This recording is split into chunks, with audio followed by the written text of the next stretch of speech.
Hi, second graders. I hope you're all doing well. I am here today to give you a mini lesson on rereading. So let's review from last week, sometimes when you might want to reread when you're reading a text. So I have a few reasons up here. The first reason is if you get distracted. So sometimes if we're in a busy classroom or maybe things are a little loud at home, you get distracted when you're reading a text. It happens all the time to adults too. You don't even realize that you don't really remember anything from the last page or paragraph that you read. That's when you want to go back and reread to make sure that you didn't miss any important information. The second time would be if you come across a word that is unfamiliar to you. Maybe the word is hard to pronounce. Maybe it just doesn't seem to make sense in that sentence and you're a little confused about it. Go ahead and go back and reread the sentence or the paragraph. And if there's pictures, you can look at the pictures to help you understand the meaning of the word. And if you really can't figure out the meaning of a word, maybe you'll have to look it up and then it'll make more sense in the reading. The last time is if you're just confused. If you read a page and something a character says or doesn't seem to make sense, you're going to want to go back and reread, maybe take it a little slower. Remember to read with a smooth voice, and that can help you understand what you were confused about. Okay, so for today, I'm going to use a mentor text to practice rereading with you one more time. This is a really funny book that I think you're going to enjoy. This book is called Pig the Stinker.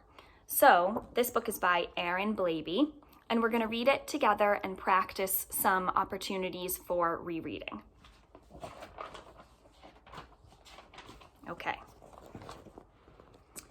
Pig was a pug, and I'm sorry to say his personal hygiene was far from okay. So if I'm reading this and I see his personal hygiene, and I'm not sure what that means. I know personal means it has to do with me, and then hygiene. His personal hygiene was far from okay. It was not okay. Looking at the picture, you can see he kind of has some smells coming off of him. So I'm going to think that hygiene has something to do with being clean, maybe smelling nice, because his personal hygiene is not okay. Let's keep going. Pig liked to get dirty. He frankly was rank. His paws could be frightful. His fur often stank.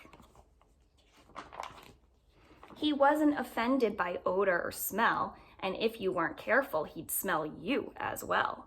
He'd play with all kinds of unspeakable muck.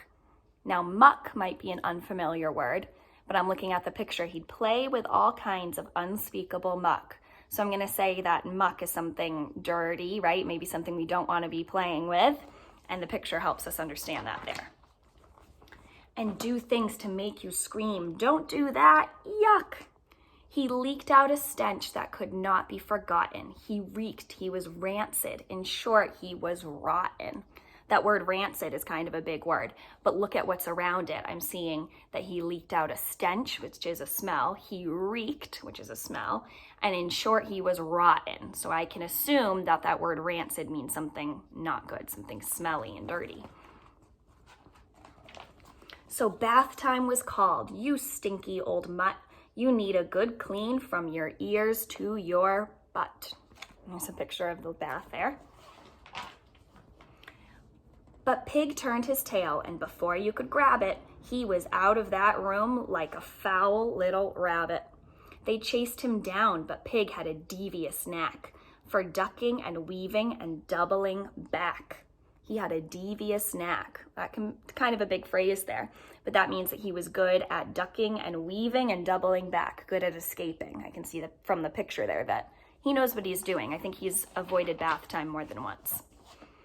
And once he had lost them, he used a small toy to block up the pipes. Then he hooted with joy. By the time they had found him, Pig boogied with glee. You won't get your soapy old water on me.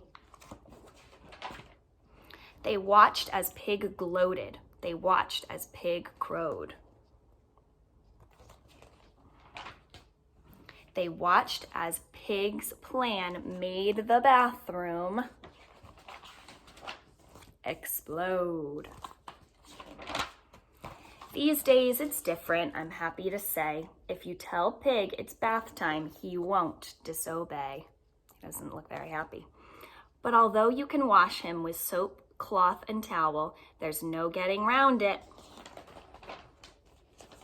Pig is just foul. So if you look closely at the water there, that means he's still kind of stinky even though he's getting a bath. So even though that's a fun picture book, there were still some words or phrases that kind of can trip you up when you're reading. So remember, sometimes we can look in the sentence and that'll help us. Sometimes looking at the picture will solve the problem. And if you really don't understand after rereading, then you can look up any words that are unfamiliar to you. But it's easier to look in the book first. So that's always your first step, is to reread. I hope you guys all have a great day, and I'll talk to you soon. Bye.